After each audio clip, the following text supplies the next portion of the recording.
After taking account of the aggravating and mitigating factors in your case, I impose a sentence of 9 years and 8 months imprisonment.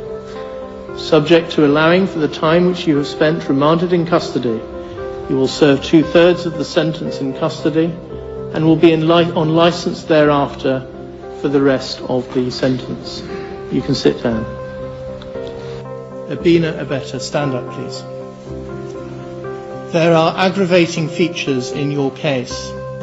You deliberately targeted a victim who was particularly vulnerable due to his young age, his isolation from his immediate family, and his poverty.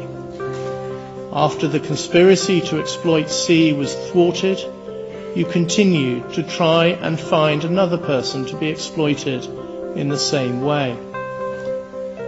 As against that, you have no previous convictions, and you are a person of good character.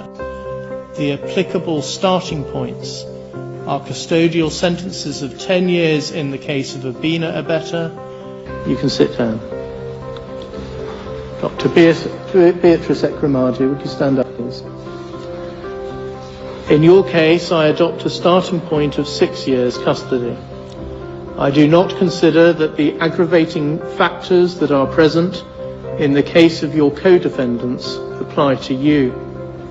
You were not directly involved in the identification of the donor, and the evidence does not show that you were directly involved in the attempts to identify a further donor after the transplant did not go ahead.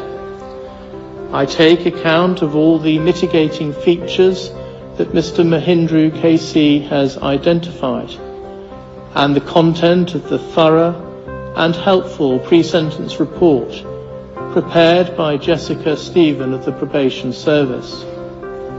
You are a person of good character. You helped set up the ECOA Foundation with your husband, and you have been closely involved with its important charitable work. Much of the character evidence I have read applies also to you.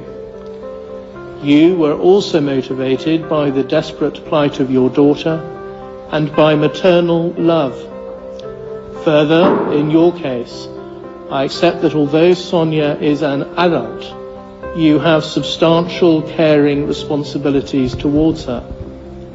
Your incarceration will have a significant impact on her, in that she will no longer be able to rely on your presence as a source of care and support. Having regard to those factors, I impose a sentence of 4 years and 6 months imprisonment. You have spent 234 days on an electronically monitored curfew between 9 p.m. and 7 a.m. I specify that the credit period for the purposes of Section 240A of the Criminal Justice Act 2003 is 117 days. So that period shall count towards your sentence. Subject to that, and subject to allowing for the time you have spent remanded in custody, you will serve 1/2 of your sentence in custody. The applicable starting points are custodial sentences of 10 years in the case of Abina Abeta, 10 years and 6 months in the case of Ekweremadu, and 6 years in the case of Beatrice Ekweremadu. Hello viewers,